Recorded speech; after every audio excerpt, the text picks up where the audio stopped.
नमस्कार किसान साथियों, आप सभी का पुनः हमारे कृषि कल्चर चैनल में बहुत बहुत स्वागत है।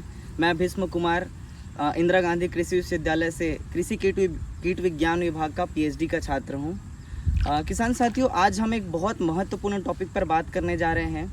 ये एक ऐसा टॉपिक है जिसको किसान भाई ध्यान ही नहीं देते हैं। मैं जो बात करने जा रहा हूँ वो है किसी भी चीज़ के स्प्रे करने का समय या हम खाद डालने का समय। ये जो होता है वो हमें कौन से समय पे करना चाहिए। लगभग किसान भाई होते हैं वो इस चीज़ को ध्यान ही नहीं देते, उन्हें समझ में ही नहीं आता कि हमारा उत्पादन क्यों कम हो रहा है ना। अभी हम देख रहे हैं, मैं एक धान के यहाँ पे खड़ा हूँ, धान के पौधे के पास। अभी लगभग धान को 2 महीने के करीब हो चुके हैं। अभी हम छत्तीसगढ़ में हैं और छत्तीसगढ़ में जितने भी लगभग धान हैं, मैं नहीं कह रहा हूँ, लगभग धान जो हैं वो करीब 2 महीने के हो चुके हैं। अब 2 महीने के हैं तो यहाँ पर लगभग पुष्प अवस्थाएँ पहुँच चुका है। पुष्प अवस्था के बाद इनमें परागन होगा, परागन होने के बाद इनमें निषेचन होगा। उसके बाद धान दुग्ध अवस्था में पहुँचेगा जहाँ पर उसमें दूध भराता है, जिसे हम मिल्किंग स्टेज कहते हैं। ये जो धान देख रहे हैं आप सभी, अभी यहाँ पर क्या है, लगभग ये अभी परागन की अवस्था में है। अब हम परागन की अवस्था में क्या करते हैं, मैं आपको बहुत अच्छी जानकारी देता हूँ यहाँ पे। किसान साथियों, आप सभी ध्यान रखिएगा, ये जो सुबह का समय होता है, सुबह का समय अर्थात 8 से लेकर 10 बजे का जो समय होता है वो धान में परागन का समय होता है। मैं आपसे बार बार ये निवेदन कर रहा हूँ कि सुबह कभी भी, ये जो देखिए फ्लावरिंग अवस्था में जब भी होता है तो कभी भी धान को सुबह डिस्टर्ब ना करें। 8 से 10 बजे का ये जो समय होता है उनका ये पीक समय होता है। पीक समय अर्थात ये नर और मादा का मिलन का समय होता है, अर्थात ये संभोग का समय होता है। तो परागन जितने अच्छे से होगा धान में उतना ही अच्छा उत्पादन होगा। अब आप समझ सकते हैं कि ये जो पुष्प अवस्था होता है ना, ये कितना महत्वपूर्ण होता है। साथियों याद रखेंगे, ये जो परागन का जो समय है, मैंने तो आपको ऐसे बता दिया 8 से 10 बजे। इसको बार बार मैं इसलिए कह रहा हूँ ताकि आपको समझ में आए ये चीज़ें।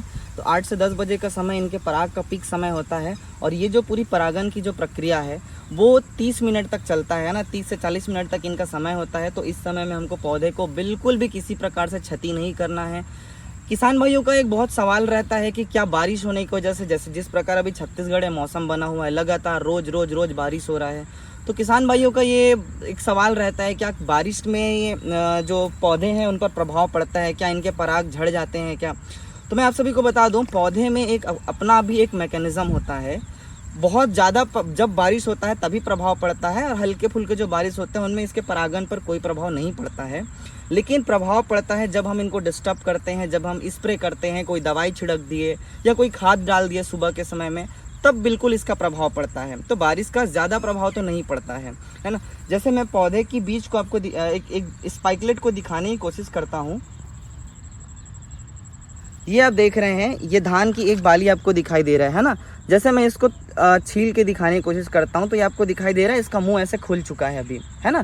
तो देखिए ये 2 आपको दिखाई दे रहा है, एक में बड़े छिलके दिखाई दे रहे हैं और एक तरफ छोटे छिलके दिखाई दे रहे हैं। तो ये है क्या चीज़, इनमें जो बड़े वाले छिलके हैं उनको कहा जाता है लेमा और छोटे वाले छिलके जो होते हैं उनको कहा जाता है पिलिया। तो ये जो दोनों हैं, इसी प्रकार से क्या होता है, जब हल्की धूप होते हैं, हमारे मौसम जब बहुत अच्छा होता है, हल्का धूप, ह्यूमिडिटी भी इनके अनुकूल हो, तो इस प्रकार से खुलता है और इनमें परागन की प्रक्रिया पूर्ण होता है।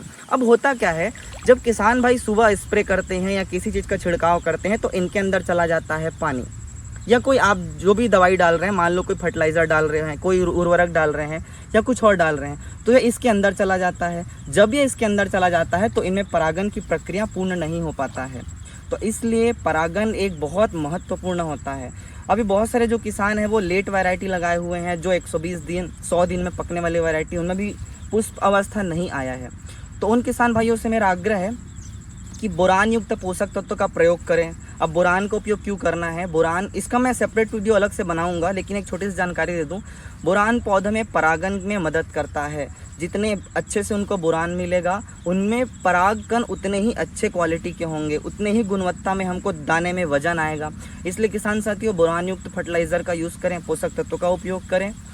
किसान साथियों, तो ये आप सभी को समझ में आया। तो अच्छा, अब ये सवाल रहेगा आप सभी को कि कब करें स्प्रे। तो स्प्रे करने के लिए आप शाम के समय का उपयोग कर सकते हैं। तो शाम को जब करेंगे तो इनके परागन पर बिल्कुल भी कोई प्रभाव नहीं पड़ेगा।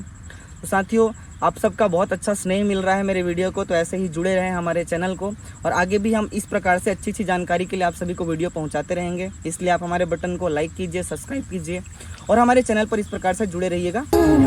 धन्यवाद। डुगरा हरी